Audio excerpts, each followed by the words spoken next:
Good day. I'd like to welcome you to our uh, bi-weekly Bible study that we do. Today, we're going to be looking at two texts that will be used for worship from the Revised Common Lectionary for the 18th of October 2020.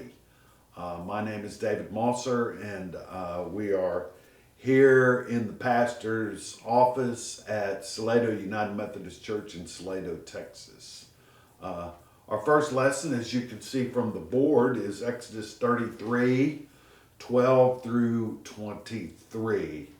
I want to set the context of this lesson just so we understand why the text that we're going to look at occurs where it does and perhaps even why. You remember that in Exodus 32, we have the unfortunate situation that is called the golden calf incident. As Moses is up on Mount Sinai with Yahweh receiving the stone tablets which have the Decalogue or the Ten Commandments on them. When Moses comes back down, he notices that Aaron has fashioned a golden calf out of earrings, nose rings, and other kinds of golden jewelry. And the people are frantically dancing around it. It is a horrible sort of pagan ritual to the calf that they are worshiping.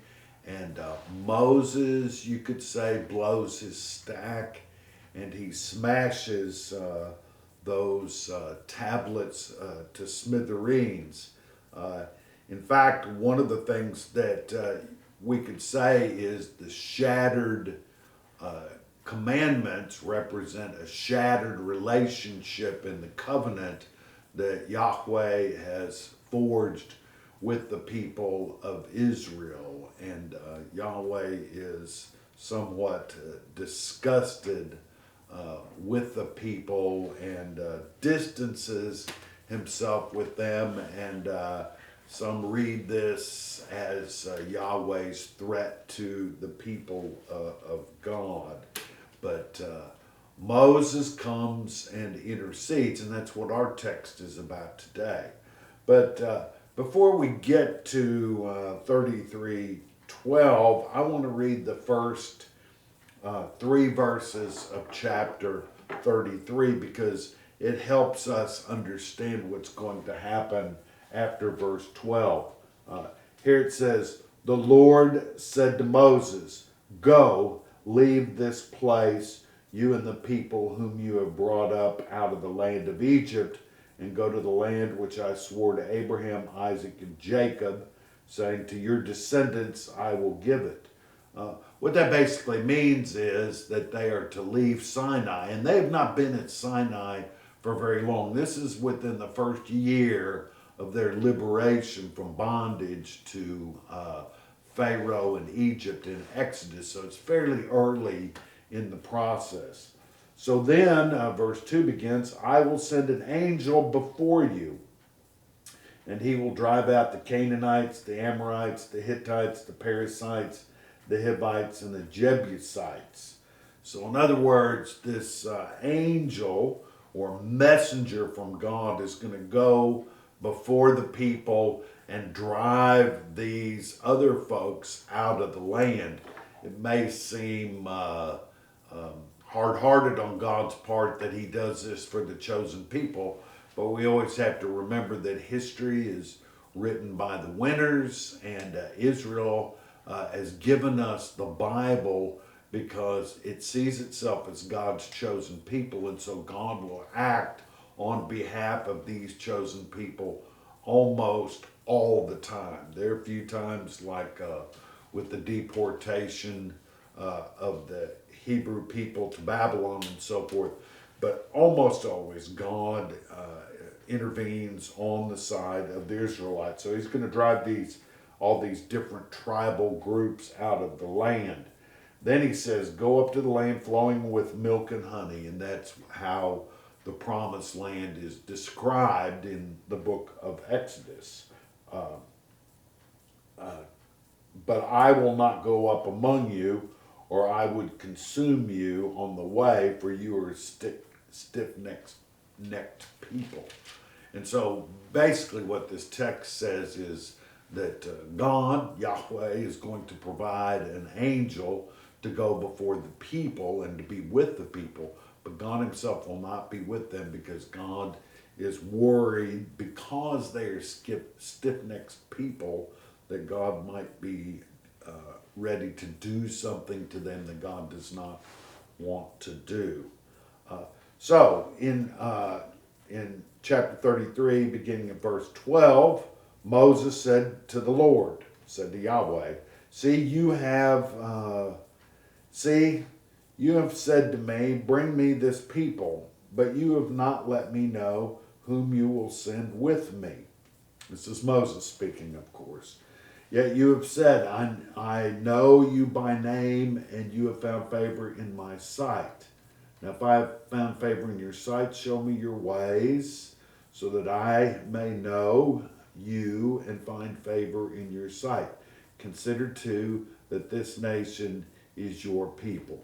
Basically, what Moses is saying to Yahweh here, and remember that Moses and Yahweh, up to this moment in the text, Moses has been able to chat with Yahweh face to face. And when he says, when Moses says,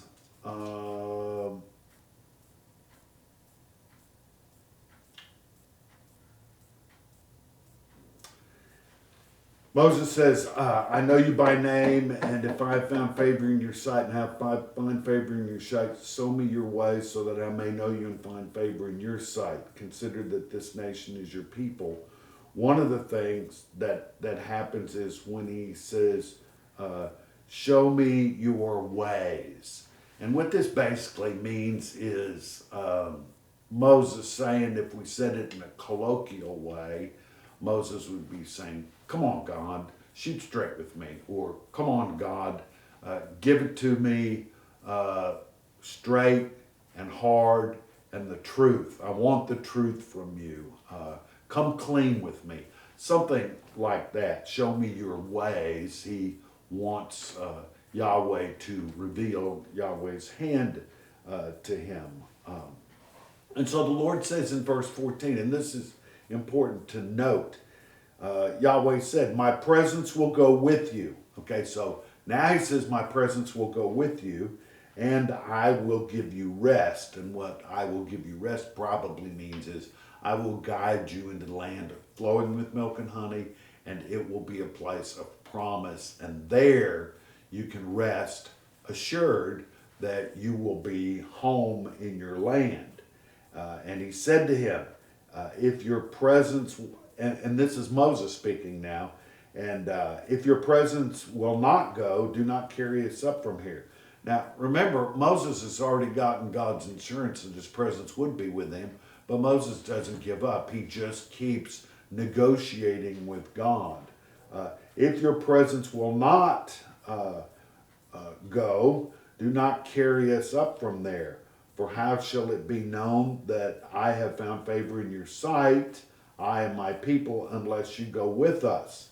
In this way we shall be distinct, I and your people, from every other people on the face of the earth. So in verse 14, Yahweh says, I will be with you. And then in verse 15 and 16, Moses keeps pressing this point. How will people know that we're distinctive if you're not with us? You need to be with us. And of course, it's an odd sort of thing. We have seen cases where people will continue an argument even after they've won it, and sometimes they end up losing it because they press the matter too far, and this seems to be the case here. So then the Lord, Yahweh, says to Moses, I will do the very thing that you have asked. for you have found favor in my sight, and I know you by name. Moses is known by name. Notice how the name will be prominent from this point on and to the end of our text. Moses said, show me your glory, I pray. In other words, show me your essence. Show me exactly who you are. First, he wants God to be truthful and honest with him, to come clean. And then he wants to know his essence. And he said, I will make all my goodness pass before you. This is Yahweh speaking. And this is, the rest of the story is a theophany, which is a manifestation of God. We see theophanies sometimes throughout the Bible. Rainbow is a theophany, for example. And so Moses is told that God will pass before him. And then he says, I will proclaim before you the name, the Lord. And that simply means Yahweh in Hebrew. And I will be gracious to whom I will be gracious, and I will show mercy on whom I will show mercy. Okay, what that alludes to is Yahweh giving his name earlier in chapter 3 in Exodus, where he says, I am that I am, or I was that I was, or I will be that I will be. The great I am. And the Lord continued, see, there's a place by me where you stand on a rock. He tells Moses that he cannot see his face, for no one shall see me and live, which is interesting because in verse 11 of this chapter, it says, thus the Lord used to speak to Moses face to face. Used to speak to Moses face to face as one speaks to a friend. Then he would return to the camp, but his young assistant Joshua, son of Nun, would not leave the tent. So basically what this means is up to the point of our text, Moses chatted with God face to face, but now he can't anymore. And then he says, Yahweh says to him, you shall stand on the rock, and I will, while my glory passes by, I will put you in the cleft of the rock, in the crevice of the rock, and I will cover you with my hand until I have passed by. Then I will take away my hand, and you shall see my back, but my face shall not be seen. Sometimes people want to know, what does the face of God look like? Sometimes people read this text and they'll say, well, God has a back. These are, I think, analogous ways of speaking with God, because for us it's very difficult in human language to describe something as magnificent or supreme, as overwhelming as the divine. And so we speak in figures, we speak in images, we speak in metaphors, and that is what is going on here. Two things that I think we can take from this text in this general area of Exodus is, for one thing, Moses is a tireless mediator. He will negotiate on and on and on and on. And you get the impression that the biblical writer is suggesting, in some cases, that Moses just wears God down like a child in the checkout stand at the grocery store who wants a popsicle or a fudge bar, a candy bar, something like that. Just will not stop. And so that's one thing that we have here. The second one is that we notice that Yahweh is a merciful God. And the reason that I say that is because when one reads from basically chapter 15 onward in Exodus, you just see the people breaking covenant with God. They obstruct the laws that God has given them. They confuse the laws of God. They violate whatever it is that Yahweh has commanded them to do. They're just covenant breakers, whereas God is a covenant maker. And so in this particular case, we need to remember that every time that God forgives the people, God is displaying his mercy. So I thank you for being with us today, and I hope to join you at the end of the week or beyond as we look at a text from 1 Thessalonians and we look at a text from Matthew. So thank you for being with us.